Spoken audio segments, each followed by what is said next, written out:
আকাশবাণী গুৱাহাটীৰ মহাবাহু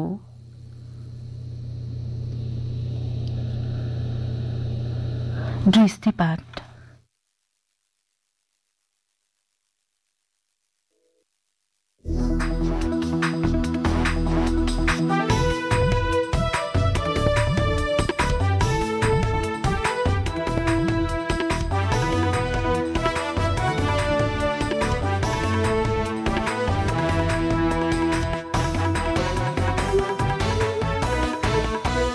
দৃষ্টিপাত। নমস্কাৰ সমূহ শ্ৰোতাকে আজিৰ দৃষ্টিপাত লোক নিৰ্ণয় 2024 অনুষ্ঠানলৈ আদৰণি জনালোঁ। আজি আমাৰ সৈতে দুগৰাকীকৈ সাংবাদিক আছে, দুগৰাকী মহিলা সাংবাদিক, সুস্মিতা গোস্বামী আৰু মমতা মিশ্ৰ। অৱশ্যে অকল মহিলা বুলিয়ে পৰিচয় দিলে উচিত নহ'ব, তেওঁলোকে নিজৰ নিজৰ ক্ষেত্ৰত যথেষ্ট সুনাম অৰ্জন কৰিছে আৰু সাংবাদিকতাৰ জগতখনত কাম কৰি আছে। আমি আজি প্ৰধানকৈ মহিলা লোকসভা নিৰ্বাচন, মহিলাৰ বিষয়, মহিলা প্ৰাৰ্থী, এই বিষয় সন্দৰ্ভত আমি কথা পাতিম। প্ৰথমে আমি সুস্মিতাৰ ওচৰলৈ গৈছোঁ যে অসমৰ 14খন আসনৰ বাবে দুটা পৰ্যায়ত ইতিমধ্যে মনোনয়নৰ প্ৰক্ৰিয়া সম্পূৰ্ণ হৈছে আৰু তৃতীয় পৰ্যায়ৰ বাবেও প্ৰায় প্ৰাৰ্থীৰ তালিকা ঘোষণা কৰা হৈছে। যিধৰণে নিৰ্বাচনৰ সন্মুখত এই বিষয়টো প্ৰতিবাৰে উত্থাপিত হয়, এইবাৰো এই বিষয়টো নিশ্চয়কৈ আলোচনা কৰিব আমি বিচাৰিম বা শ্ৰোতাসকলে শুনিব বিচাৰিব। ৰাষ্ট্ৰীয় দল হওক বা স্বীকৃতিপ্ৰাপ্ত আন দল হওক, ৰাজ্যিক দল হওক, মহিলা প্ৰাৰ্থীৰ সংখ্যা যথেষ্ট নহয়। প্ৰধান কাৰণ কি বুলি ভাবে? হয় মানস, আপুনি যিটো কৈছে এইটো এটা সদায় উদ্বেগজনকভাৱে আমি মন কৰোঁ যিকোনো এটা নিৰ্বাচনৰ সময়ত, যে মহিলা প্ৰাৰ্থিত্ব যিমান দিয়া হয়, দাবীদাৰ যিমান থাকে এটা দলত, যিমান দেখোঁ আমি সক্ৰিয় কৰ্মী থাকে, সেই তুলনাত কিন্তু মহিলা প্ৰাৰ্থী খুব কম দিয়া যায়। এইবাৰো তাৰ একো ব্যতিক্ৰম হোৱা নাই। আমি দেখিছোঁ যে আমাৰ ৰাজ্যত, অসমৰ কথা ক'ব গ'লে, যে ভোটাৰ যিমান আছে তাৰে মহিলা আৰু পুৰুষৰ প্ৰায় সমান সংখ্যক। সেই হিচাপত হয়তো আমাৰ লাগিছিলে যে আমি 14টা সমষ্টিত যেতিয়া দলসমূহে প্ৰাৰ্থী ঘোষণা কৰিব, 14টাৰ ভিতৰত হয়তো 7টা নহ'লেও হয়তো 5টা হ'ব লাগিছিলে, 5গৰাকী মহিলা প্ৰাৰ্থী। আৰু কেৱল মহিলাৰ কাৰণে যে তেওঁলোক যোগ্য সেইটো নহয়। মই যিটো প্ৰথমতে উনুকিয়াইছোঁ কথাটো, যে আমি যেতিয়া ৰাজনৈতিক কিবা এখন ৰেলী হয়, কিবা অন্য কিবা মিটিং হয়, তাতে আমি মহিলাৰ পাৰ্টিচিপেশ্যনটো আমি খুব ভালকৈ দেখিছোঁ। আৰু বিশেষকৈ যোৱা কেইটা বছৰত আৰু যোৱা হয়তো 10 বছৰ 12 বছৰত দেখিছোঁ যে মহিলাসকল সক্ৰিয়ভাৱে ৰাজনৈতিক মেল মিটিঙত হওক আহি খুব সক্ৰিয়ভাৱে জড়িত হৈছে। কিন্তু তাৰে অনুপাতে আমি আজিলৈ প্ৰাৰ্থী যেতিয়া হয়, যেতিয়া লিডাৰশ্বিপ পজিশ্যন আহে, তেতিয়া যেন দলসমূহে অকণমান পিছুৱাই আহে আৰু এই নিৰ্বাচনটো যেন তাৰে ব্যতিক্ৰম হোৱা নাই, এইটো আমি লক্ষ্য কৰিছোঁ। মমতা, এই বিষয়টো হ'ল যে আমাৰ অসমৰ কথা যদি উল্লেখ কৰোঁ, আমাৰ পঞ্চায়তত 50% মহিলাৰ বাবে সংৰক্ষিত। গতিকে অসমে এই ক্ষেত্ৰত এক ব্যতিক্ৰমী পদক্ষেপ ইতিমধ্যে গ্ৰহণ কৰিছে। গতিকে পঞ্চায়তীয় ব্যৱস্থাত মহিলাৰ সমান অংশগ্ৰহণ। তাৰ বিপৰীতে এইবাৰ যদি আমি চাওঁ, কেইখনমান আসনত গুৱাহাটীত দুগৰাকী মহিলা প্ৰাৰ্থী আছে, বা এইফালে যদি আমি কওঁ যোৰহাট বা কাজিৰঙা, তাত মহিলা প্ৰাৰ্থী আছে। আৰু তৃতীয় পৰ্যায়ৰ বাবে আমি বাট চাব লাগিব ধুবুৰী বৰপেটাত কি হয়। এই খুব চৰ্চিত হৈছিল যে 33% মহিলাৰ বাবে সংৰক্ষণ লাগে লোকসভা নিৰ্বাচন পূৰ্বে, বিধানসভা লোকসভাত এই হৈ উঠা নাই। এতিয়া সুস্মিতা যি বিষয়টো উল্লেখ কৰিলে যে নিৰ্বাচনী যি মেল মিটিং হয় বা তাত ৰেলী হয়, তাত মহিলাসকল উপস্থিত থাকে, তাত অংশগ্ৰহণ দেখা পাওঁ। ইয়াত এটা কাৰণ হ'ব পাৰে যে কিছুসংখ্যক মহিলা ৰাজনীতিৰ সৈতে জড়িত, তেখেতসকল যায়। দ্বিতীয় অংশটো এইটো হ'ব পাৰে নেকি যে হিতাধিকাৰী যিটো, বা আমি বিভিন্ন ৰাজ্যত যিটো বেনিফিচিয়াৰী বেছড ছিষ্টেম এটা হৈছে, যে মহিলাসকল বেনিফিচিয়াৰী হয়, হিতাধিকাৰী হয়, গতিকে তেওঁলোকৰ সেই সৈতে তেওঁলোকৰ অংশগ্ৰহণ থাকে, যে ইয়াত ৰাজনৈতিকভাৱে অংশগ্ৰহণ বা সজাগতা বা সচেতনতাৰ বিষয়টো খুব প্ৰযোজ্য নহয়, যে হিতাধিকাৰী হিচাপে তাত উপস্থিত থাকে। এই ধৰণৰ এই বিষয়টো আহে নেকি?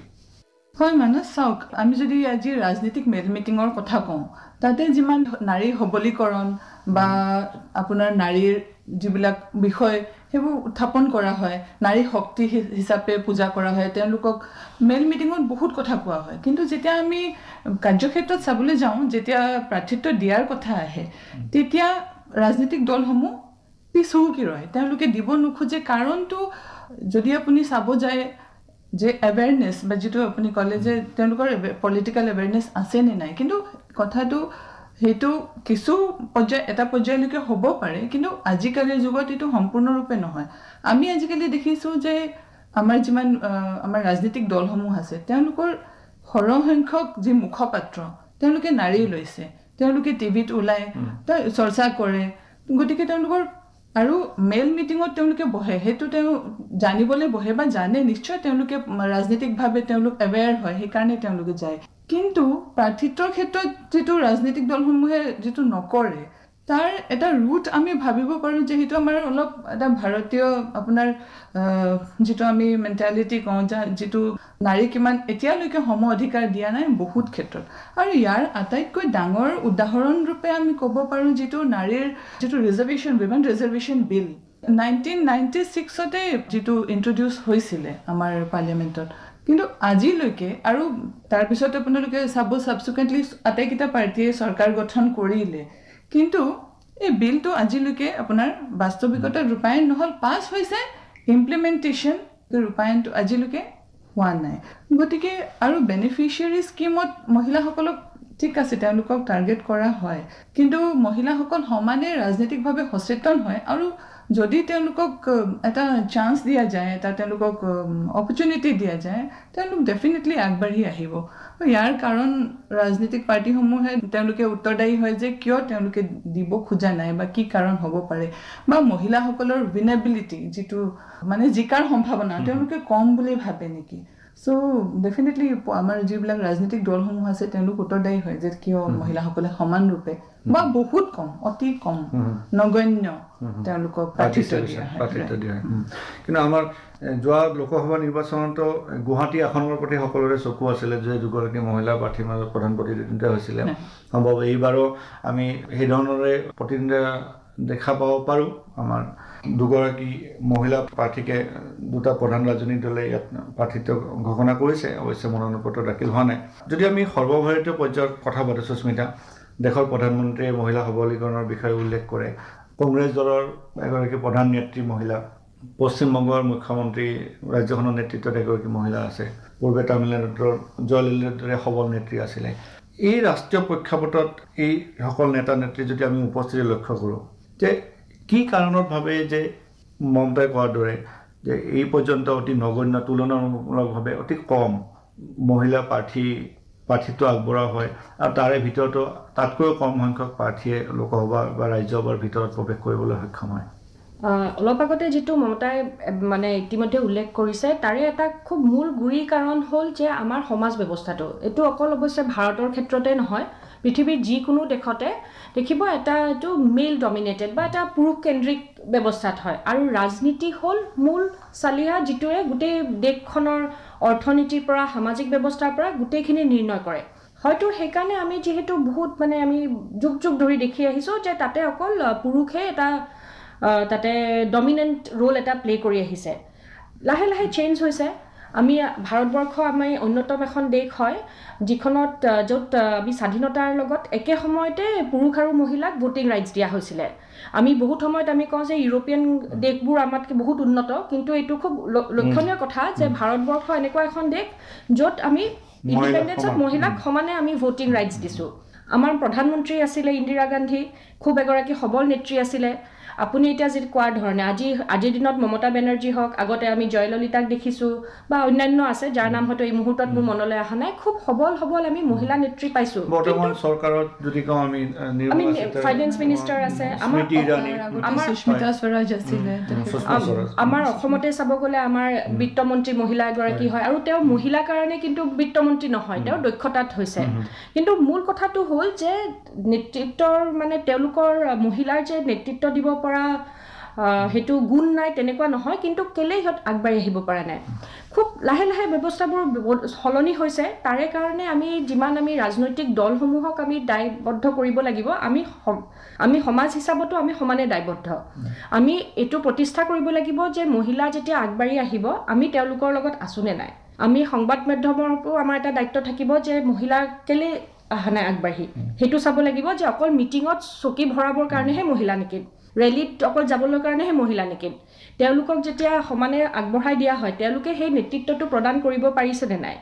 পঞ্চায়তৰ ক্ষেত্ৰত আমি এটা খুব মানে দুখ লগা কথা এটা দেখিছোঁ, যদিও 50% হৈছে, বহুত ক্ষেত্ৰত কি হয় যে ঘৈণীয়েকগৰাকী হয় কিন্তু আচলতে চলায় যে হাজবেণ্ডে চলাইছে। এতিয়া মানে এনেকুৱা ধৰণৰো আহিছে চৰকাৰৰ পৰা এতিয়া প্ৰস্তাৱ আহিছে যাতে সেইটো হ'ব নোৱাৰে, মহিলাগৰাকীয়ে সবলভাৱে আচলতে নেতৃত্ব দি পঞ্চায়তখন আগবঢ়াই নিছে, সেইটো এনচিয়ৰ কৰাৰ কাৰণে এতিয়া আইন আনিব লগা ধৰণৰ পৰ্যায় আহিছে। সেই পৰ্যায়টো আহি মানে অকল আমি ষ্টেটিষ্টিক্সেদি নাম্বাৰেদি নহ'ব, আৰু যোনগৰাকী মহিলা এটা এটা দলত বা এটা এটা অনুষ্ঠানত নেতৃত্ব স্থানত আছে তেওঁলোকৰ আৰু দুগুণ দায়িত্ব থাকে যে তেওঁলোকৰ লগত থকা মহিলাখিনিক যাতে আৰু আগবঢ়াই আনিব পাৰে। হয়, আমি সাধাৰণতে উত্তৰ পূৰ্ব যেতিয়া মহিলা সবলীকৰণ বা মহিলা নেতৃত্বৰ বিষয়ে কথা পাতোঁ, যে উত্তৰ পূৰ্বাঞ্চলৰ সদায় আমি ওপৰৰ স্থানত ৰাখোঁ, কিন্তু আচৰিতভাৱে যোৱা নাগালেণ্ডৰ দৰে ৰাজ্যখনত যোৱা বিধানসভা নিৰ্বাচনত প্ৰথমবাৰলৈ দুগৰাকী মহিলা বিধানসভাত প্ৰৱেশ কৰিছে। ইয়াৰ পূৰ্বে নাগালেণ্ডত কোনো মহিলা প্ৰতিনিধি নাছিলে। বিষয়টো কিছু আচৰিত এই ক্ষেত্ৰতো। হয়, এইটোত নাগালেণ্ডৰ কথা ক'ব গ'লে মানে কি হয় যে উত্তৰ পূবত আমাৰ যিটো দেখোঁ যে মহিলাক আগস্থান দিয়া হয়, নাগালেণ্ড আকৌ এখন অন্যতম ষ্টেট হয় য'ত আপোনাৰ 50% ৰিজাৰ্ভেশ্যনটো এলাউ কৰা নাই। তেওঁলোকৰ লোকেল বডিজে তাৰে কাৰণে বন্ধ কৰি দিয়ে, যেতিয়াই তেওঁলোকৰ চৰকাৰে চেষ্টা কৰে আনিবলৈ। প্ৰত্যেকবাৰ নতুন যেতিয়া চৰকাৰ হয়, ৰাজ্য চৰকাৰ গঠন হয়, তেওঁলোকে চেষ্টা কৰে 50% সংৰক্ষণটো আনিবলৈ, প্ৰত্যেকবাৰে বাধা হয়। ইয়াৰ আগত আপোনাৰ 2020 নে 21 ৰাজ্যসভাত প্ৰথমগৰাকী মহিলা নাগালেণ্ডৰ পৰা গৈছে। তাৰপিছত যোৱা বছৰ প্ৰথম মহিলা দুগৰাকী প্ৰৱেশ কৰিছে বিধানসভাত। তাৰে আকৌ আপুনি কণ্ট্ৰাষ্টিং পিকচাৰ এটা হ'ল মেঘালয়া। এইবাৰ মেঘালয়ত আপুনি চাওক 2খন চিট, মেঘালয়ত 2খন লোকসভা চিটত, তাতে আকৌ 2খনতে দুগৰাকীয়ে প্ৰবল দাবীদাৰ হ'ল মহিলা। এফালে যদি এম্পাৰিন লিণ্ড আছে আপোনাৰ শ্বিলঙৰ পৰা, এফালে তুৰাত আছে আপোনাৰ হয় এতিয়া যি মুখ্যমন্ত্ৰী আগাথা চাংমা আছে, যে তেওঁ আগতেও আছিলে। এম্পাৰিন লিণ্ড এইফালে আপোনাৰ তাৰে খুব এগৰাকী প্ৰভাৱশালী মন্ত্ৰী, ৰাজ্যৰ মন্ত্ৰী হয়। মানে খুব আমি কণ্ট্ৰাষ্টিং পিকচাৰ্ছ আছে। এইটোত মই যিটো আগতেও ক'লোঁ যে সেই মহিলা নেত্ৰীগৰাকী নেতৃত্বৰ কিমান তেওঁৰ আচলতে জোৰ আছে, সেইটোৰ কাৰণেহে তেওঁলোক আগবাঢ়ি আহিছে, মহিলাৰ কাৰণে নহয়। সেইকাৰণে চৰকাৰৰ হওক, আমাৰ ৰাইজৰ হওক, আমি সংবাদ মাধ্যমৰো হওক, এইটো দায়িত্ব থাকিব যে সংৰক্ষণবোৰ অকল হ'লেই নহ'ব, সবলীকৰণ কিমান হৈছে, হিতাধিকাৰী নহয়, সবলীকৰণ সঁচা অৰ্থত হৈছে নে নাই সেইটো বেছি গুৰুত্বপূৰ্ণ। এতিয়া যদি আমি এই নিৰ্বাচনত মহিলাৰ প্ৰধান বিষয়সমূহলৈ আহোঁ, যে এটা মই সৰু উদাহৰণ উল্লেখ কৰিব বিচাৰোঁ। যোৱা 2019 নিৰ্বাচনত যে বৰ্তমানৰ চৰকাৰখনে যি জনসমৰ্থন লাভ কৰিছিলে, তাৰপিছত এই বিষয়টো প্ৰধানমন্ত্ৰীয়ে কৈছে যে মহিলাৰ ঘৰৰ মাতৃসকলৰ মাতৃ সমাজত তেওঁলোকে যথেষ্ট আশীৰ্বাদ লাভ ভোট লাভ কৰিছিলে। বিহাৰ বিধানসভা নিৰ্বাচনৰ পাছত নৰেন্দ্ৰ মোদীয়ে ঘোষণা কৰিছিলে যে তেওঁলোকৰ মিত্ৰজোঁটৰ চৰকাৰে মহিলাৰ পৰা তেওঁলোকে খুব সমৰ্থন লাভ কৰিছে। এগৰাকী উপ মুখ্যমন্ত্ৰী মহিলাক তেওঁলোকে ঘোষণা কৰিছিলে। এতিয়া বিভিন্ন ৰাজনৈতিক দলে যিহেতু প্ৰায় 48-49% মহিলাৰ ভোটাৰ, কিছুমান আসনত মহিলাৰ সংখ্যা পুৰুষ ভোটাৰতকৈ অধিক। যদি আমি পিছলৈ এই বিষয়ে আলোচনা কৰোঁ, প্ৰধান ৰাজনৈতিক দলবোৰৰ যদি আমি উল্লেখ কৰোঁ, বিজেপি হওক বা INDA ব্লক হওক, TMC, এইফালে দক্ষিণৰ ফালে যদি যাওঁ আমি DMK বা বাওঁপন্থী দলসমূহ, মহিলাৰ বিষয়লৈ প্ৰধান কি কি ইছ্যু হ'ব পাৰে? আৰু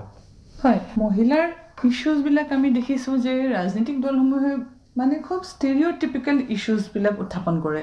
যেনেকুৱা আপুনি মহিলাৰ ক্ষেত্ৰত আমি যিখিনি ফাণ্ডামেণ্টেল ইছ্যুজ আছে, আজিও আমি সেইখিনি এতিয়ালৈকে আজি 70 বছৰতকৈ বেছি পাৰ হ'ল স্বাধীনতা, আমি সেই ইছ্যুজখিনি এড্ৰেছ কৰিবই পৰা নাই। বৰ্তমানলৈকে এতিয়ালৈকে আমি MMR বা যিটো মেটাৰ্নেল মৰ্টেলিটি ৰেট, যিটো ইনফেণ্ট মৰ্টেলিটি, সেই যিবিলাক ইছ্যুজ বিষয় সেইখিনি আজিলৈকে আমি ফিক্স কৰিবই পৰা নাই। আমি বহুত এটা দীঘলীয়া বাট আমি কভাৰ কৰিবলৈ আছে, যিহেতু আমি মহিলাৰ আৰ্থিক স্বাৱলম্বিতাৰ কথা ভাবিব আছে। তেওঁলোকৰ আজি আমি যেনেকৈ ৰাজনীতিক অধিকাৰৰ কথা কৈ আছোঁ, তেনেকৈ তেওঁলোকৰ যি স্বাস্থ্য, মহিলাৰ স্বাস্থ্য এটা বহুত ঘাইকৈ এটা ইগন'ৰ্ড টপিক হয়। মহিলাৰ শিক্ষাৰ ওপৰত বাৰু আগতকৈ বেছি এতিয়া মানে অলপ আলোচনা কৰা হয়, বা বিভিন্ন আপোনাৰ আঁচনি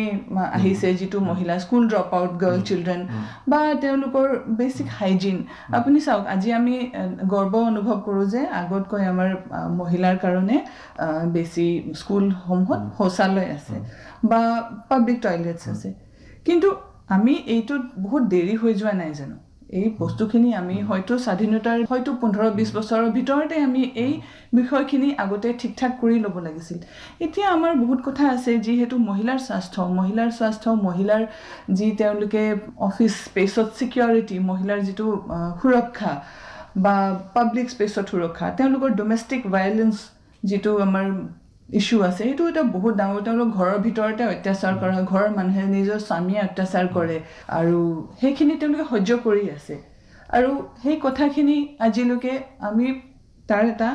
সমাধান উলিয়াব পৰাই নাই গতিকে মহিলাৰ ইস্যু এতিয়ালৈকে বহুত বেসিক ইস্যুজখিনি আছে আমি এডভান্স লেভেলৰ ইস্যু যেনেকৈ মহিলাসকলে যিটো ৱৰ্ক প্লেচত গ্লাছ চিলিং এটা পৰ্যায়ৰ ওপৰত যাব নোৱাৰে যেনেকৈ পলিটিকেল পাৰ্টি ৰাজনৈতিক দলসমূহতো আমি দেখিছোঁ এটা পৰ্যায়ৰ ওপৰলৈ যাব নোৱাৰে সেইখিনি হ'ল আমাৰ এডভান্স ইস্যুজ মহিলাৰ ক্ষেত্ৰত আমাৰ মেড বহুলতা বা যিটো আপোনাৰ ওবেচিটি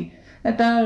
ৰিচেণ্ট ষ্টাডি হৈছে যে সেইটো বাঢ়ি আছে ভাৰতীয় মহিলাৰ ক্ষেত্ৰত সেই ইস্যুজ আমি কেতিয়া আমি ডিছকাছ কৰিম কেতিয়া এইটোৰ ওপৰত কথা পাতিম সেই পৰ্যায়লৈকে আমি কেতিয়াকৈ গৈ পাম য'ত নেকি আমি এতিয়ালৈকে যিখিনি প্ৰাথমিক পৰ্যায়ৰ বস্তুখিনিয়ে আমি এড্ৰেছ কৰিব পৰা নাই মহিলাসকলে যিটো আপোনাৰ প্ৰেগনেঞ্চিৰ সময়ত তেওঁলোকে পৰ্যাপ্ত পৰিমাণে নিউট্ৰিশ্যন পাইছে নে নাই পোৱা সেই কথাখিনি এতিয়ালৈকে এড্ৰেছ কৰিবলৈ বাকী আছে আয়োডিন ডেফিচিয়েঞ্চি ফেচ কৰি আছে সেইখিনি হিষ্টেৰেক্টমি নিচিনা এটা প্ৰচিজাৰ চলি আছে সেই আমি বহুত দূৰ এটা বহুত দীঘলীয়া বাট এটা আমি যাবলৈ আছে মহিলাৰ যি ইস্যুজ সেইবিলাকৰ ক্ষেত্ৰত গতিকে ঠিক আছে ক'ৰবাৰ পৰা ষ্টাৰ্ট হৈছে এতিয়া স্বাস্থ্য লৈ পেলাইও বহুত কথা পতা হৈছে কিন্তু কাৰ্যক্ষেত্ৰত এই কামখিনি হৈ উঠিব লাগিব মহিলাসকলে সমান অধিকাৰ পাবলৈ তেওঁলোকৰ যিখিনি প্ৰাৰম্ভিক ইস্যুজ যিখিনি বেছিক ইস্যুজ সেইখিনি এড্ৰেছ হ'ব লাগিব এতিয়া যেতিয়া মই মহিলাৰ বিষয় সন্দৰ্ভত যদি সুস্মিতাৰ পৰা প্ৰশ্ন উত্তৰ জানিব বিচাৰোঁ যে ৰাজনৈতিক দলসমূহে নিৰ্বাচনৰ সময়ত মহিলাৰ বাবে চাকৰি সংৰক্ষণৰ ব্যৱস্থাৰ কথা কৈছে বা কৰ্মক্ষেত্ৰত বিভিন্ন সা সুবিধাৰ কথা উল্লেখ কৰে আৰু আন বিকাশ ডেভেলপমেণ্টৰ বিষয়সমূহ সন্নিৱিষ্ট হৈ আছে এগৰাকী মহিলা যেতিয়া ভোটদান কৰিবলৈ যায় আপোনাৰ বোধেৰে প্ৰধানকৈ কি বিষয়ত চিন্তা কৰে বা কি বিষয় আগত ৰাখি পেলাই প্ৰাৰ্থীগৰাকীক নিৰ্বাচন কৰে চাওক এটা কথা আমি মানে ভাল পাওঁ আমি মানো বা আমি যিমান অস্বীকাৰ কৰিলেও হয় যে এতিয়াও আমাৰ বেছিভাগ ঘৰৰ মুৰব্বী যিজন সাধাৰণতে এজন পুৰুষ হয় সাধাৰণতে নহয় এইটো মই 99% ক'ব লাগিব পুৰুষে হয় তেওঁ যে ঘৰত এই যে নিৰ্বাচন লৈ আলোচনা হ'ব তেওঁ যি কয় সেইটোৰ দ্বাৰা প্ৰভাৱিত হৈ কিনে মহিলাগৰাকীয়ে বেছিভাগতে আপোনাৰ ভোটটো দিয়ে সেইটো হয় কিন্তু যিখিনি নতুন পৰ্যায়ৰ উঠি অহা চামৰ আছে যিখিনি মানুহ নতুন ল'ৰা ছোৱালী যিখিনি আহিছে ছোৱালী আজি ভোট দিব আহিছে হয়তো নিজে গৈ ঘৰৰ পৰা দূৰত থাকি চাকৰি কৰে ভোটলৈ ঘূৰি আহিছে তেওঁলোক তাৰে কিছু ব্যতিক্ৰম হয় আৰু মই নিজে এগৰাকী তেনেকুৱা মহিলা হিচাপত যোনে নিজে অলপ এক্টিভলি ইনভলভ হয় বস্তুবোৰত ৰাজনৈতিকভাৱে অলপ হ'লেও সচেতন হয় সংবাদ মাধ্যমৰ লগত জড়িত বা মোৰ যিখিনি বন্ধুবৰ্গৰ মাজত আছে এনেকুৱা মই সেই হিচাপৰ মহিলা প্ৰতিনিধি হিচাপত ক'ব পাৰোঁ যে মই যেতিয়া দিওঁ মই প্ৰাৰ্থীও সমানে গুৰুত্ব দিওঁ আৰু দলটোকো গুৰুত্ব দিওঁ কাৰণ প্ৰাৰ্থী এজন দলটোৰ যিটো পলিচি আছে তাৰে পৰা তেওঁ গৈ বেলেগ কিবা এটা কৰিব নোৱাৰে বিশেষকৈ যদি এইটো এটা ৰাষ্ট্ৰ পৰ্যায়ৰ দল হয় কিন্তু এগৰাকী মহিলা হিচাপত মোৰ কাৰণে প্ৰাৰ্থীজনো খুব গুৰুত্বপূৰ্ণ কাৰণ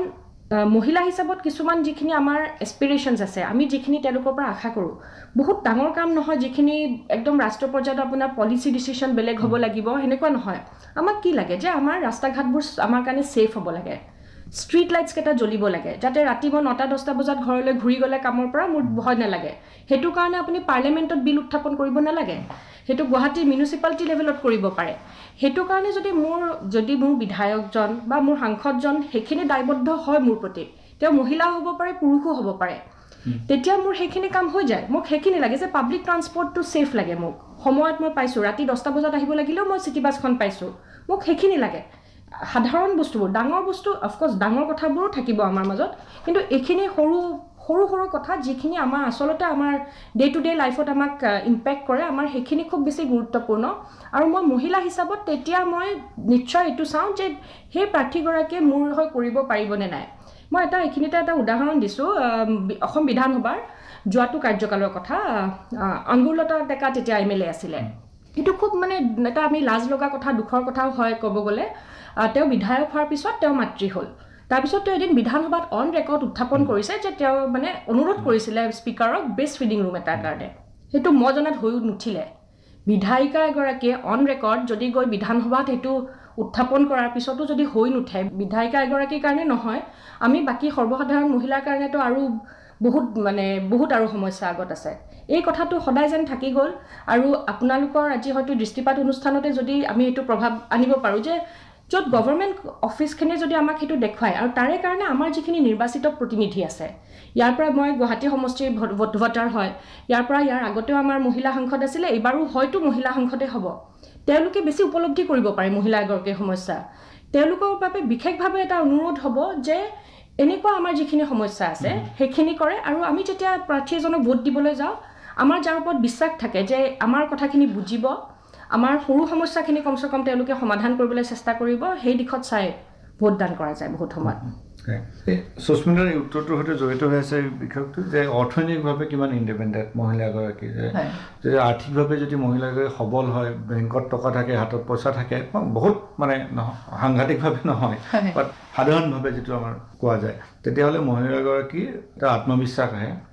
তেওঁলোকৰ দৈনন্দিন কাম কাজত তেওঁলোকে আগবাঢ়ি যায়। তাৰ বাবে প্ৰয়োজন হ'ব তেওঁলোকৰ স্কিল, কিবা এটা বিষয়ে কৌশল জানিব লাগিব, স্কিল ডেভেলপমেণ্ট হ'ব লাগিব, নিজৰ কামটো জানিব লাগিব।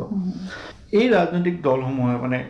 এতিয়া সমগ্ৰ ভাৰতবৰ্ষতে যে হিতাধিকাৰী সৃষ্টি হৈছে, সকলো ৰাজনৈতিক দলৰ কথা উল্লেখ কৰোঁ বা চৰকাৰৰ কথা উল্লেখ কৰোঁ, কিন্তু মহিলাৰ হিতাধিকাৰীৰ লগতে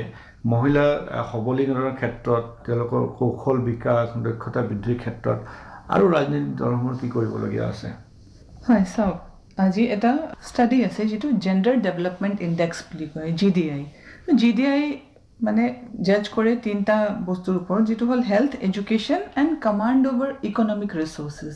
মানে আমাৰ আৰ্থিকভাৱে মহিলাসকলৰ এই ৰিচোৰ্চ কিমান আছে তেওঁলোকৰ হাতত। চ' খুব দুখ লগা কথা যে আমাৰ ভাৰত মানে এই GDI ইণ্ডেক্সত খুব তলত আছে। এইটো মানে 156 কাণ্ট্ৰিৰ ষ্টাডি আছিলে, আৰু ইণ্ডিয়া 148 তেনেকুৱা পজিশ্যনত আছে। চ' আমি এইটো গম পালোঁ যে মহিলাসকল এতিয়া যেনেকৈ সুস্মিতাই ক'লে, পুৰুষসকল মুৰব্বী হয় ঘৰৰ, তেওঁলোক আৰ্নিং মেম্বাৰ হয়, আৰু মহিলাসকল আৰ্নিং মেম্বাৰ নহয়, আৰু এইটো এটা প্ৰভাৱ পেলায় তেওঁলোকৰ পলিটিকেল ৰাইটছ আৰু অইন ৰাইটছৰ ওপৰত, যে তেওঁলোকৰ হাতত যিটো নাথাকে। এতিয়া আপোনাৰ কথালৈ আহোঁ, যিটো আপুনি ক'লে বেনিফিচিয়াৰী, যিটো আপোনাৰ হিতাধিকাৰী সৃষ্টি কৰা যিটো মানে লক্ষ্য থাকে। চ' ৰাজনীতিক দলসমূহে তেওঁলোকৰ যি মেইন ফ'কাছ, সেইটো হিতাধিকাৰী সৃষ্টি কৰা, সেইটো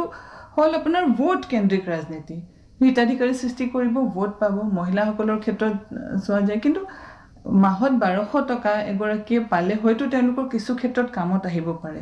কিন্তু লং টাৰ্ম যিটো আগলৈ গৈ তেওঁৰ সেই 1200 টকা কামত নাহিব। তেওঁৰ কামত আহিব তেওঁৰ নিজে কেইখিনি দক্ষতা আছে, তেওঁ কিমান দূৰলৈকে আগবাঢ়িছে, তেওঁ নিজে কিমান উপাৰ্জন কৰিব পৰাকৈ সক্ষম হৈছে। আমি দেখিছোঁ অসমৰ ক্ষেত্ৰত মহিলাসকলৰ মানে দক্ষতাৰ একো অভাৱ নাই। ট্ৰেডিশ্যনেলি আমি দেখিছোঁ মহাত্মা গান্ধীলৈকে তেওঁ ইমান প্ৰশংসা কৰি গৈছে যে আমাৰ শিপিনীসকলে সপোন বয়। আমি হস্ততাঁত, যিমান আমি হেণ্ডিক্ৰাফ্ট, হেণ্ডলুমৰ ক্ষেত্ৰত দেখিছোঁ আমাৰ মহিলাসকল আগবাঢ়ি অহা, আৰু বিভিন্ন ধৰণৰ কাম আছে। আমি আজি চব কথা বাদ দিলে, আমি যদি মেট্ৰিক বা হায়াৰ ছেকেণ্ডেৰী ৰিজাল্টে চাওঁ, বেছিভাগ সময় আমি দেখিবলৈ পাওঁ যে গাৰ্লছ আউটশ্বাইন বইজ, মানে ছোৱালীসকলে বেছি ভাল ৰিজাল্ট কৰিলে। যদি আমাৰ নতুন উঠি অহা প্ৰজন্ম ইমান দক্ষ মহিলাসকলৰ, তেনেহ'লে সেই বস্তুটো কিয় তেওঁলোকৰ চাকৰিৰ ক্ষেত্ৰত বা তেওঁলোকে উপাৰ্জনৰ ক্ষেত্ৰত এইটো কামত নিদিয়ে? তেওঁলোকে এইটো কৰিব বা বহুতখিনি ভাল হৈছে, আগতকৈ আগবাঢ়ি আহিছে, কিন্তু কৰণীয় বহুত আছে আমাৰ। আৰু ডেফিনেটলি পলিটিকেল পাৰ্টি, ৰাজনীতিক যিমান দলসমূহ আছে, তেওঁলোকে অকল হিতাধিকাৰী কথা চিন্তা কৰা বাদ দি লং টাৰ্ম মহিলাসকলৰ আৰ্থিকভাৱে সবলীকৰণৰ কাৰণে কৰিবলগীয়াও বহুতখিনি আছে। তেওঁলোকৰ যেনেকৈ আপোনাৰ এতিয়া ৰিজাৰ্ভেশ্যন আমাৰ কাৰণে এটা ইমান ডাঙৰ ইছ্যু। ৰিজাৰ্ভেশ্যনটো নহয় ইমান বছৰ ধৰি, আৰু বিভিন্ন পাৰ্টি আহিলে কিন্তু তেওঁলোকে কৰিব নোৱাৰিলে। এনেকৈ মহিলাৰ ইছ্যুজবিলাক, বা মহিলাৰ এতিয়া ধৰক মহিলাৰ ওপৰত ক'ৰবাত অন্যায় হ'ল, অত্যাচাৰ হ'ল, সেইটো আমি এটা পলিটিকেল ব্ৰেকেটত চাব নালাগিব যে আজি ইটো পলিটিকেল পাৰ্টিৰ চৰকাৰ আছে ইটো ষ্টেটত, গতিকে ইয়াতে মহিলাৰ অত্যাচাৰ। এতিয়া যদি সন্দেশখালীত আজি বিজেপিয়ে মাত মাতিছে বাট বেলেগে মাতা নাই, আৰু তেনেকৈ যদি আপুনি বেলেগ ক'ৰবাত হয়, এতিয়া উইমেন ৰেচলাৰসকলে প্ৰটেষ্ট কৰিলে, তাতে আপোনাৰ কংগ্ৰেছে মাত মাতিলে, ইফালে মাত মাতা নাই। চ' এনেকুৱা ছিলেক্টিভ কণ্ডেমনেশ্যন, ছিলেক্টিভ ইছ্যু ৰেইজিং, যেটো মই আগতেও ক'লো মহিলাসকলৰ ক্ষেত্ৰত বহুত ষ্টেৰিঅ'টিপিকেল হয় আমাৰ সমস্যাখিনি ভালকে আপোনাৰ অধ্যয়ন কৰাই নহয় মহিলাসকলৰ কি সমস্যা আছে তেওঁলোকে কোন পৰ্যায় পাইছে কিমান ডেভেলপমেণ্ট হৈছে কিমান আৰু বাকি আছে আমাৰ সমস্যাখিনি বহুত এটা ব্ৰেকেটত ভৰাই কিনে চোৱা হয় আৰু বহুত বেছি পলিটিচাইজ কৰা হয় এতিয়া অসমৰ ক্ষেত্ৰতে আমি চাবলৈ যাওঁ আমাৰ 2.5 crore voters আছে মহিলাসকল আপোনাৰ অলমোষ্ট পুৰুষ মাত্ৰ 50,000 নে 57,000 পুৰুষ ভোটাৰ বেছি আছে গতিকে মহিলাসকলৰ যিবিলাক বিষয় সেই সমানৰূপে উত্থাপন হ'ব লাগিব আৰু মহিলাসকলৰ যিখিনি অৰ্থনৈতিক স্বাৱলম্বিতাৰ কথা সেইখিনি আমি অকল হিতাধিকাৰীৰ পৰ্যায়ৰ পৰা বহুত ওপৰলৈ উঠি ভাবিব লাগিব এইখিনি এতিয়ালৈকে হৈ উঠা নাই এইখিনিতে মই এটা যোগ দিব খোজো যে আজিকালি আমাৰ দক্ষতা বিকাশৰ ক্ষেত্ৰত যেটো গুৰুত্ব দিয়া হয় আমাৰ অকল সাৰ্ভিস ইন্ডাষ্ট্ৰিটোতে দিয়া হয় কেৱল মানে হয়তো আপোনাৰ যে ওয়েলনেস এন্ড বিউটি বা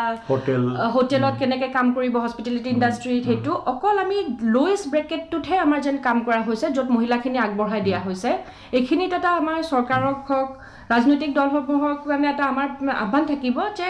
লিডাৰশ্বিপ পজিশনত যাতে আৰু বেছি মহিলা আহিব পাৰে তেনেকুৱা ধৰণতো যাতে অলপ আৰু গুৰুত্ব দিয়ে আৰু এটা কথা ইলেক্টেড বডিজ যিবিলাক আমাৰ আছে তাতে মহিলাৰ ৰিপ্ৰেজেন্টেশনটো সেই কাৰণে খুব বেছি গুৰুত্বপূৰ্ণ এই কাৰণে এইটো যেটো বিষয় বাৰে বাৰে উত্থাপন কৰে মহিলাসকলে বিচাৰে কাৰণ কি মহিলা কেন্দ্ৰিক এটা ষ্টাডি কৰিবলৈ মহিলাৰ ফালৰ পৰা হৈ ভাবিবলৈ বা আমাৰ যেটো আমাৰ ইণ্ডিয়ান সাইকি আছে বা তাতে মহিলাসকলে হেতু পজিশন অফ পাৱাৰত চাবলৈ হলে আমাৰ যেটো ইলেক্টেড বডিজ আছে আমাৰ বিধান সভা আমাৰ সংসদ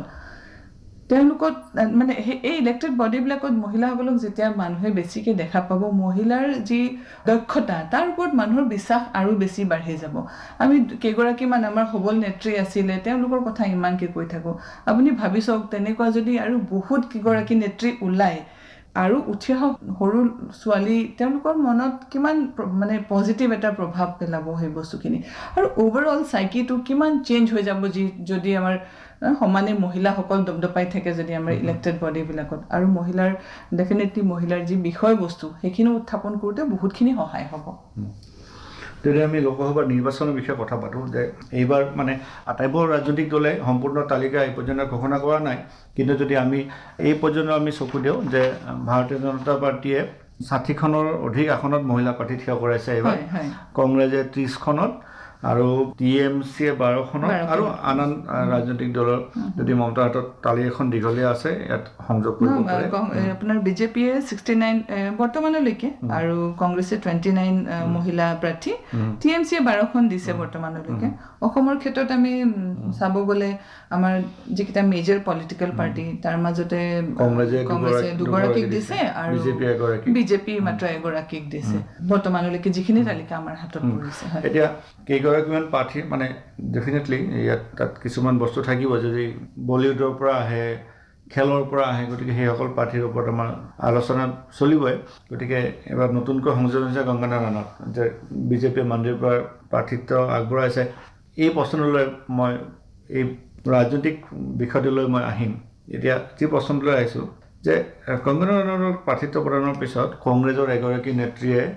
এখন তেখেতৰ ছবি এখনক লৈ পেলাই ছ'চিয়েল মিডিয়া সামাজিক মাধ্যমত লিখিছিলে আৰু এই বিষয়টোলৈ কি হৈছে এতিয়া নিৰ্বাচন আয়োগে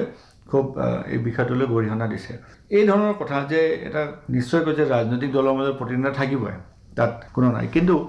এগৰাকী মহিলাই আন এগৰাকী মহিলাক বাবে এই ধৰণৰ আক্ৰমণ কৰা ৰাজনীতিত গতিকে এই বিষয়টো সকলো প্ৰাৰ্থী বা দলৰ নেতাকৰ্মীয়ে চাব লাগে বিষয়টো যে মহিলাৰ সন্মান অকল হ'লেও নহ'ব ৰাজনীতিত যদি প্ৰতিনিধিত্ব কৰিবলৈ আহিছে প্ৰাৰ্থী আহিছে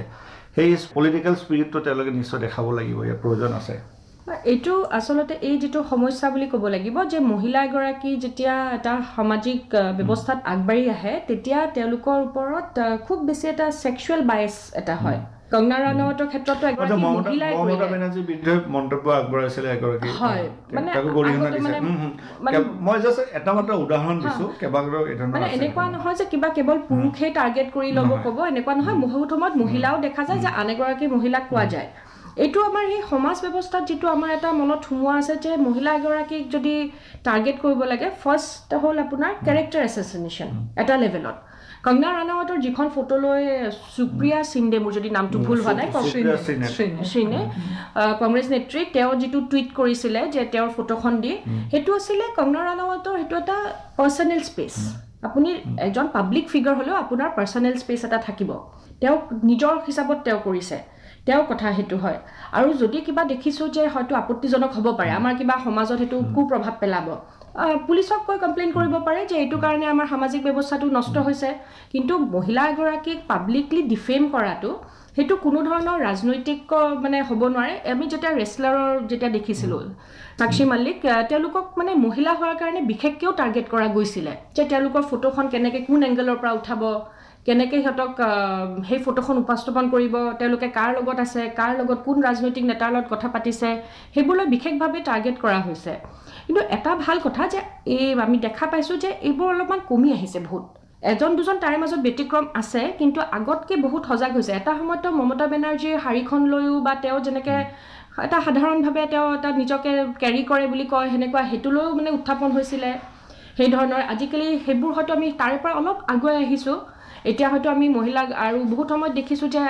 আগতে পলিটিকেল গডফাদাৰ নহ'লে আগবাঢ়িব নোৱাৰিছিলে এতিয়া যেন তেনেকুৱা নহয় হয় এতিয়া পৰিয়ালকেন্দ্ৰিক ৰাজনীতিত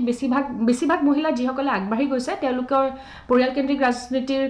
দ্বাৰাই আগবাঢ়ি আহিছে কিন্তু লগতে তেওঁলোকৰ নিজৰো দক্ষতা সমানে আছে যদি ঘৰৰ এজন ল'ৰা যদি আগবাঢ়িব পাৰে তেনেকৈ মহিলাগৰাকীও ছোৱালীজনীও হয়তো আগবাঢ়ি আহিছে কিন্তু এই যে মহিলাৰ কাৰণে টাৰ্গেট হোৱাটো এতিয়াও হৈ আছে এতিয়া হয়তো অলপ কিছুমান নেতা অলপ মানে কনচিয়াছ হৈ তেওঁলোকে পাব্লিকলি নকয় কিছুমান কথা আৰু বিশেষকৈ যিহেতু আজিকালি ছ'চিয়েল মিডিয়া খুব বেছি প্ৰভাৱ যে ৰেকৰ্ডিং এটা কৰি ফেচবুক টুইটাৰত দি দিব সেই নেতাজনৰ ওপৰত এটা ৰিয়েকশ্যন হ'ব পাৰে বুলি ভয়তে হয়তো বাহিৰত নকয় কিন্তু আপোনাৰ যিটো তলৰ মানে ভিতৰে আণ্ডাৰ কাৰেণ্ট যিটো থাকে মহিলাৰ কাৰণে টাৰ্গেট কৰা সেইটো এতিয়াও বহুত ক্ষেত্ৰত হৈ আছে সেইটো আমি নুই কৰিব নোৱাৰোঁ আৰু ইয়াৰে লগত মই অকণমান যোগ দিব খুজিছোঁ মহিলাক যিটো ইজি টাৰ্গেট বা ছফ্ট টাৰ্গেট কৰাৰ এটা প্ৰৱণতা আমাৰ সমাজখনৰ সেই প্ৰৱণতাটো আমি বাৰে সময়ে এইটো দেখা পাওঁ যে এইটো উঠি আহে মহিলাক এতিয়া ভাল কথা ক'বলৈ হ'লে তেওঁলোকৰ গ্লেমাৰৰ কথা কোৱা যাব কিন্তু তেওঁলোকৰ বৌদ্ধিক স্তৰৰ কথাটো আমাৰ কিমানে ভাবে বা কয় সেই আৰু আমাৰ যিবিলাক ৰাজনৈতিক দল তেওঁলোকত থকা মানুহখিনিহে একে মানুহ হয়তো আজি তেওঁলোক ৰাজনৈতিক দলত আছে কোনোবা এটা সন্থাত আছে ক'ৰবাত বলিউডত থাকিব পাৰে কিন্তু এইটো অকল আমি নিৰ্বাচনৰ ক্ষেত্ৰত নহয় সব ক্ষেত্ৰতে দেখা পাওঁ যে মহিলাৰ বৌদ্ধিক স্তৰক মানে এটা নিগেট কৰা তেওঁলোকক মানে যাতে মানে যেন তেওঁলোক ইমান বৌদ্ধিক ৰূপে ইমান আগবাঢ়ি অহা নহয় বা এই সমানে পুৰুষৰ লগত সমানে ফেৰ মাৰিব পৰা নহয় সেই যিটো মানসিকতাটো আছে আমাৰ সমাজত সেইটো বহুত ক্ষেত্ৰত দেখা যায় যে ইলেকশ্যন বা এনেকুৱা য'ত বহুত বেছি কম্পিটিশ্যন আহি পৰে তেতিয়া মহিলাসকলক ছফ্ট টাৰ্গেট কৰাৰ কাৰণে তেওঁলোকৰ যিটো পাৰ্চনেল স্পেচ ইভেড কৰা হয় আৰু অকল এই কথাখিনি ঠিক আছে সমাজে নিজে ভাবিব বা চিন্তা কৰিব কিন্তু অকণমান এটা আইনগত এটা ব্যৱস্থাও ইয়াৰ কাৰণে হ'ব লাগে যাতে এটা পৰ্যায়ৰ ওপৰত মানুহে মহিলাবোৰ কাৰণ কি মহিলাক ডিফেম কৰিবলৈ বহুত সহজ তো কাৰণ মহিলাসকল নিজৰ ইমেজ বা হেৰি লৈ কনচিয়াছ হয় তেওঁলোক তো আইনগত এটা ব্যৱস্থাও লাগে যিহেতু মহিলাক ডিফেম কৰাটো ইমান ছফ্ট টাৰ্গেট কৰাটো ইমান সহজ হৈ নপৰে যে এটা টুইট কোনোবাই লাগিলে পুৰুষে হওক বা মহিলাই হওক তেওঁলোকে ইমান সহজভাৱে এটা টুইট কৰি মহিলা এগৰাকীক মানে এটা শ্বেলত আকৌ সোমাই যাবলৈ যাতে বাধ্য নকৰে এই ক্ষেত্ৰত এতিয়া AI বা ডিপ ফেক বুলি যিটো বস্তু মানে এইটো এটা প্ৰত্যাহ্বান আহিছে সকলোৰে কাৰণে বাৰু ইয়াত মহিলা পুৰুষ নাই তথাপিও এগৰাকী অভিনেত্ৰী যেতিয়া ভিডিঅ' এটা ডিপ ফেকৰ জৰিয়তে খুব প্ৰচাৰিত হ'ল কিছুদিন পূৰ্বে তেতিয়া মানুহে বুজিলে যে এইটো আৰ্টিফিচিয়েল ইণ্টেলিজেঞ্চৰ এটা নতুন প্ৰত্যাহ্বান আহিছে এই সমাজৰ বাবে যেতিয়া আমি লোকসভাৰ কেইগৰাকীমান আমি পূৰ্বৰ মন্ত্ৰী সাংসদৰ প্ৰসংগ উল্লেখ কৰিলোঁ ইন্দিৰা গান্ধীৰ পৰা আৰম্ভ কৰি স্মৃতি ইৰাণী সুষমা স্বৰাজ সোনিয়া গান্ধী এতিয়াও যে আমি বিজেপি কংগ্ৰেছৰ তালিকা দেখিছোঁ তাত বিজেপিয়ে কেইবাগৰাকীও বৰ্তমানৰ মন্ত্ৰী সাংসদৰ লগতে নতুন নতুন মুখক প্ৰাৰ্থিত্ব দিছে ৱাইনাডত কংগ্ৰেছৰ ৰাহুল গান্ধীৰ বিৰুদ্ধে CPIM দলৰ এগৰাকী খুব সবল মহিলা প্ৰাৰ্থী আছে তাত বিজেপি হেমা মালিনীক পুনৰ প্ৰাৰ্থিত্ব দিছে স্মৃতি ইৰাণী আছে কংগনা ৰাণাৱতৰ প্ৰসংগ উল্লেখ কৰিলোঁ TMC দৰে কেইবাগৰাকীও মহিলা প্ৰাৰ্থীক তাত দিছে তাৰ ভিতৰত চলচ্চিত্ৰ জগতৰ প্ৰাৰ্থী আছে গতিকে এই লোকসভাৰ 7টা পৰ্যায়ৰ যুঁজখনত মহিলা বিজেপি কংগ্ৰেছ TMC বাৰু আন দলবোৰেও মহিলা প্ৰাৰ্থীক যে আগবঢ়াইছে তেওঁলোকে গতিকে এই আসনবোৰৰ প্ৰতি নিশ্চয় আমাৰ চকু থাকিব যদি আমি দুগৰাকীৰ পৰা জানিব বিচাৰোঁ প্ৰধানকৈ কোনখন আসন বা কোনগৰাকী প্ৰাৰ্থীৰ প্ৰতি এটা হাইপ সৃষ্টি হয় যোৱাবাৰ যেনেকৈ যদি উদাহৰণ হিচাপে দিওঁ যোৱা লোকসভা নিৰ্বাচনত যদি মই ভুল কৰোঁ বেগুচৰাই আসনৰ প্ৰতি সকলোৰে এটা আলোচনা হৈছিলে যে তাত কানাইয়া কুমাৰৰ বিৰুদ্ধে এগৰাকী বিজেপিয়ে বৰ্তমানৰ মন্ত্ৰী তেখেতক প্ৰাৰ্থিত্ব আগবঢ়াইলে আৰু কানাইয়া পৰাজিত হ'ল যি ধৰণৰ নহওক কিয় এইবাৰ যদি এখন বা দুখনৰ কথা উল্লেখ কৰোঁ তে যেহেতু আজি আমি মহিলাৰ বিষয়ে লৈ আলোচনা কৰিছোঁ যে মহিলা প্ৰাৰ্থীয়ে প্ৰতিদ্বন্দ্বিতা কৰে কোন দুখন আসনৰ প্ৰতি বা এখন বা দুখন আসনৰ প্ৰতি আমাৰ চকু থাকিব পাৰে প্ৰথমতে যিখন মোৰ মনলৈ আহিছে আমাৰ ওচৰৰ চুবুৰীয়া ৰাজ্য ৱেষ্ট বেংগলৰ মহুৱা মৈত্ৰাৰ প্ৰতি চবৰে এটা দৃষ্টি থাকিব তেওঁৰ আমি দেখিছোঁ তেওঁ মহিলা নেত্ৰী হিচাপত মহিলা বুলি নকওঁ নেত্ৰী হিচাপত দেখিছিলোঁ তেওঁৰ পলিটিকেল আইডিঅলজি কি হয় বা আমি সমৰ্থন কৰোঁ বা নকৰিব পাৰোঁ কিন্তু তেওঁক দেখিছোঁ খুব সক্ৰিয় আছিলে পাৰ্লিয়ামেণ্টত তেওঁ যিটো ধৰণৰ স্পীচ দিছে তেনেকুৱা যে তেতিয়া এগৰাকী নেত্ৰী আগবাঢ়ি আহে আৰু দুজনী চাৰিজনী ছোৱালীয়ে সাহস পায় যে তেওঁ যদি পাৰিছে আমিও পাৰিম আৰু তেওঁৰ লগতে হয় যে তেওঁ মোৰ যদি ভুল হোৱা নাই তেওঁ ইনভেষ্টমেণ্ট বেংকাৰ নে কিবা তেনেকুৱা ধৰণৰ প্ৰফেশ্যন আছিলে তেওঁ মানে লগতে আৰু যদি আমি গ্লেমাৰৰ কথাটো আহি যায় মহিলাসকলে খুব সুন্দৰ দেখিবলৈ তেওঁ নিজকে খুব ধুনীয়াকৈ উপস্থাপন কৰে আছিলে তেনেকুৱা কিন্তু তেওঁ তাৰপিছত লোকসভাৰ পৰা তেওঁ নিলম্বিত হ'ব লগা হৈছে তাৰপিছতো তেওঁ এটা হয়তো সবল হৈ আছে তেওঁ নিশ্চয় তেওঁৰ ভুল আছিলে সেইকাৰণে লোকসভাৰ পৰা তেওঁ নিলম্বিত হৈছে সেইটো পৰ্যায়ত যোৱা নাই কিন্তু তেওঁ এগৰাকী এনেকুৱা মহিলা নেত্ৰী যাক দেখি আৰু দুজনী ছোৱালী আকৰ্ষিত হ'ব যে হয় তেওঁ যদি এটা আহি আৰু তেওঁক বহুত ধৰণৰ তেওঁক প্ৰত্যাহ্বান আহিছিলে তেওঁৰ পাৰ্চনেল যিবোৰ ফটোগ্ৰাফ আছিলে তেওঁ ক'ৰবাত গৈছে তেওঁ তাতে কি কাপোৰ পিন্ধি কাৰ লগত ক'ত তেওঁ নিশাৰ আহাৰ গ্ৰহণ কৰিছে সেই পৰ্যায়লৈ তেওঁক ডিফেম কৰিছিলে কিন্তু তেওঁ সেইখিনি উইথষ্টেণ্ড কৰিছে তেওঁ সেইখিনি সবলভাৱে তেওঁ প্ৰত্যাহ্বান জনাই তেওঁ নিজৰ জেগাত আছে তেওঁৰ পাৰ্টীয়ে তেওঁক সমৰ্থন কৰিছে আৰু এইখিনিতে এই যে তেওঁ দলটোৱে যে তেওঁৰ লগত থিয় দিছে সেইটো খুব গুৰুত্বপূৰ্ণ কথা যে তেওঁ মানে মহিলা এতিয়া তেওঁক বদনাম কৰি দিলে হয়তো ভোটাৰে ভাল নাপাব তেওঁক এৰি দিয়া নাই মহুৱা মৈত্ৰাৰ ইলেকশ্যনৰ প্ৰতি আমাৰ সকলোৰে এটা দৃষ্টি থাকিব বুলি মই ভাবোঁ হয় আৰু আমি যদি নৰ্থ ইষ্ট চাবলৈ যাওঁ অসমৰ নৰ্থ ইষ্ট আমি খুব গৰ্ব কৰোঁ আমাৰ মানে মেজৰলি মেট্ৰিলিনিয়েল ছ'চাইটি আছে চ' মানুহে আৰু আমি কথাৰ প্ৰতি কোৱা যায় যে আমাৰ মহিলাসকল আগবঢ়া বা আমাৰ ইয়াতে নাৰী সুৰক্ষা বেছিকৈ আছে বা গতিকে গোটেই দেশখনে এইটোও চাব যে আজি নৰ্থ ইষ্টে মেঘালয় আমাৰ অসমে আমি চবে মিলি কেইগৰাকী মহিলা প্ৰাৰ্থী আমি সংসদলৈ পঠাব পাৰোঁ আমাৰ 25খন আসনৰ ভিতৰত হয় যোৱাবাৰ মানে এই আউটগোয়িং লোকসভাত আমাৰ মন্ত্ৰীও আছিলে ইয়াৰ আগতেও আগাথা চাংমা মন্ত্ৰী আছিলে তেওঁ ইয়াতে আমাং দ্য য়াংগেষ্ট এমপিজ আছিলে য়াংগেষ্ট মন্ত্ৰী আছিলে সেইটো আৰু তেওঁলোকে সবল নেতৃত্ব এটা প্ৰদান কৰি আহিছে সেইকাৰণে হয়তো এতিয়া আমি দেখিছোঁ যে এই যে মহিলাসকল আৰু বেছিকৈ আগবাঢ়ি আহিছে আগতকৈ আগবাঢ়ি আহিছে এতিয়া হয়তো নেতৃত্ব স্থানতহে আমি পোৱা নাইগৈ কিন্তু সেইটোলৈও আৰম্ভণিটো হৈছে যিটো মমতাই আগতে কৈছে ক'ৰবাত আৰম্ভণি এটা হ'ব লাগিব সেই আৰম্ভণিটো হৈছে কিমান দূৰ আগবাঢ়ি যায় এই লোকসভা নিৰ্বাচনৰ ৰিজাল্টতো গম পোৱা যাব সেইটো আমি অকণমান সময়লৈ চাব লাগিব আমাৰ এটা সময় প্ৰায় শেষ হৈছে এতিয়া যিহেতু নিৰ্বাচনৰ প্ৰথম পৰ্যায়ৰ নিৰ্বাচনৰ প্ৰচাৰে কিছু গতি লাভ কৰিছে আৰু আগন্তুক দিনত যিসকল আমি ষ্টাৰ কেম্পেইনাৰ বুলি কওঁ বিভিন্ন ৰাজনৈতিক দলৰ মানে কেন্দ্ৰীয় নেতৃত্ব ষ্টাৰ কেম্পেইনাৰবোৰ আমাৰ অসমতো আছে বিভিন্ন ৰাজনৈতিক দলৰ যেতিয়া কেন্দ্ৰীয় নেতৃত্ব আহিব তেতিয়াহ'লে প্ৰচাৰ আৰু গতি লাভ কৰিব তেওঁলোকৰ নিৰ্বাচনী প্ৰচাৰত আমি কি বিষয় আৰু মানে যদি আমি যিহেতু মহিলাৰ কল্যাণৰ কথা উল্লেখ কৰিছোঁ স্বাস্থ্যৰ কথা মমতাই খুব সবলভাৱে কয় আমি কি ধৰণৰ আৰু বিষয় সাধাৰণতে ৰাজনৈতিক দলবোৰে অৱজ্ঞা কৰে বা অধিক গুৰুত্ব নিদিয়ে এই কি ধৰণৰ বিষয় আমি আশা কৰিব পাৰোঁ বা আমি বিচাৰোঁ তেওঁলোকৰ পৰা এতিয়াও মানে মহিলাক যেতিয়া টাৰ্গেট কৰে ৰাজনৈতিক দল এটাই যে আমি মহিলাৰ হৈ কি কৰিলোঁ গেছৰ চিলিণ্ডাৰৰ দামটো কমোৱা বুলি কয় ঠিক আছে এইটো খুব ভাল কাম কৰে কিন্তু মই মহিলা এগৰাকী হিচাপত বিচাৰিম যাতে চেনিটেৰী পেডৰ দামটো আৰু কমায় তেতিয়াহে আচলতে আমাৰ সবলীকৰণ হ'ব সেইখিনি যিখিনি কথা আমি আমাৰ হয়তো বন্ধ দৰ্জাৰ ভিতৰতো ক'বলৈ আমি অকণমান দিগদাৰ পাওঁ মেটাৰনেল মৰ্টেলিটি ৰেট ক'লে খুব ভাল শুনি কিন্তু তাৰে আগতে যে কেলে হয় আমাৰ ইয়াতে সৰু সৰু ছোৱালীবোৰ বিয়া হয় এতিয়া আমাৰ ৰাজ্য চৰকাৰে খুব ভাল পদক্ষেপ লৈছে চাইল্ড মেৰেজৰ এগেইনষ্টত তো অকল ৰাজ্য চৰকাৰে পদক্ষেপ ল'লে নহ'ব সেইটো আমি তাতে কৰিব লাগিব কিন্তু চৰকাৰৰ জোৰটো থাকিলেহে এই কামবোৰ হৈ উঠিব এনেকুৱা মানে এইকাৰণে কৈছোঁ যে ব্ৰেষ্ট ফিডিং ৰুম যদি থাকিব পাৰে সেইবোৰ কথা মেইন ষ্ট্ৰীম হ'ব লাগিব যিবোৰ আমি ভাবি আছোঁ যে চাইড লাইনত হয় প্ৰথমতে আমাৰ শিক্ষা আৰু বাকী স্বাস্থ্য খণ্ডৰখিনি হৈ উঠিলে এইবোৰ কথালৈ আহিম সেইটো নহয় আমি সমান্তৰালভাৱে যাব লাগিব আমি অকল উইমেন হাইজিনৰ ক'লে যে অকল বাথৰুমটো থাকিলেই নহ'ব সেই বাথৰুমটোত পানী আছে নে নাই সেই বাথৰুমটোত যাবলৈ ছোৱালী এজনীয়ে ছেফ ফিল কৰিছে নে নাই সেইখিনি কথাও থাকিব তাই চেনিটাৰী নেপকিন পাইছে নে নাই যেতিয়া এটা সময়ত যেতিয়া মাতৃ হৈছে যদি কেঁচুৱাটোক লৈ ক'ৰবালৈ গৈছে ব্ৰেষ্ট ফিডিং ৰুম এটা আছে নে নাই ক'ৰবাত চেঞ্জ কৰিব লাগে সেইটো পাইছে নে নাই ষ্ট্ৰীট লাইটছ সৰু কথাখিনিৰ ওপৰত যদি আমি গুৰুত্ব দিওঁ মোৰ লাগে ডাঙৰ কথাখিনিৰ ওপৰতো গুৰুত্ব দিবলৈ ডাঙৰ মানুহবোৰ আছে সৰু কথাখিনিৰ কাৰণে ভোটাৰ এজন সাধাৰণ লোক হয় সাধাৰণ লোকৰ সাধাৰণ কথাত যাতে গুৰুত্বটো অলপ বেছিকৈ দিয়া হয় মোৰ আহ্বান থাকিব মই দুটা কথা খুব ষ্ট্ৰংলি ফিল কৰোঁ দুটা বেলেগ বেলেগ বিষয়বস্তু প্ৰথমটো হ'ল সুৰক্ষা আমাৰ মহিলাসকল তেওঁলোকে নিজে বহুতখিনি কৰিব পৰা যোগ্যতা আছে সমাজখনে এইখিনিয়ে কৰি দিব পাৰে তেওঁলোকৰ কাৰণে যে তেওঁলোকক সেই সুৰক্ষাটো দিয়ক যাতে তেওঁলোকে যিখিনি কৰিবলৈ ওলাই আহিছে তাতে তেওঁলোকৰ কাৰণে একো অন্তৰায় হৈ নৰয় আৰু দ্বিতীয় কথাটো হ'ল মহিলাৰ পুষ্টি মহিলা এগৰাকী কেৱল যেতিয়া গৰ্ভৱতী হৈ আছে সেইটো সময়তে তেওঁৰ পুষ্টিৰ কথা ভবাতকৈ আমি যদি অভাৰঅল মহিলা এগৰাকীৰ পুষ্টিৰ কথাটো মনত ৰাখোঁ কাৰণ কি আমি প্ৰায় দেখিবলৈ আমাৰ ঘৰত চবৰে মা বাইদেউ ভণ্টি আমি দেখোঁ যে তেওঁলোকে নিজৰ যিটো নিজৰ ইণ্টাৰেষ্ট বা যিটো নিজে তেওঁলোকে মানে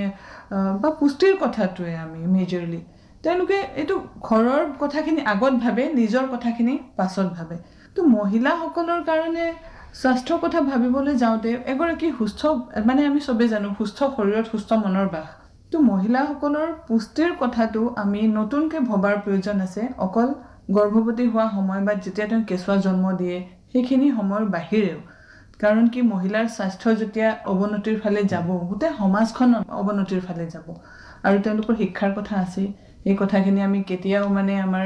মনৰ পৰা আমি আঁতৰ কৰিব নোৱাৰোঁ মহিলাৰ সুৰক্ষা পুষ্টি আৰু শিক্ষা এই তিনিটা বস্তু আছে যিটোৰ ওপৰত খুব বেছি গুৰুত্ব দিয়াৰ প্ৰয়োজন আছে আমাৰ যে সময় শেষ হ'ল গতিকে পুনৰ আমি দুয়োগৰাকী সমল ব্যক্তি সুস্মিতা আৰু মমতালৈ ধন্যবাদ জ্ঞাপন কৰিলোঁ আমাৰ কিছু বিষয় আলোচনা কৰা হ'ল আশা কৰোঁ যে আগন্তুক দিনত এই যি বিষয়সমূহ আমি আলোচনা কৰিলোঁ বা সকলো এই বিষয়ৰ ওপৰত গুৰুত্ব উপলব্ধি কৰে এই বিষয়সমূহে গতি লাভ কৰিব আজিৰ অনুষ্ঠানত সহযোগিতা আগবঢ়োৱাৰ বাবে অপূৰ্ব মালী আৰু সঞ্জীৱ ৰাজবংশীলৈ ধন্যবাদ জনাই আমাৰ দৃষ্টিপাত লোক নিৰ্ণয় 2024 অনুষ্ঠানৰ আজি সামৰণি মাৰিলোঁ ধন্যবাদ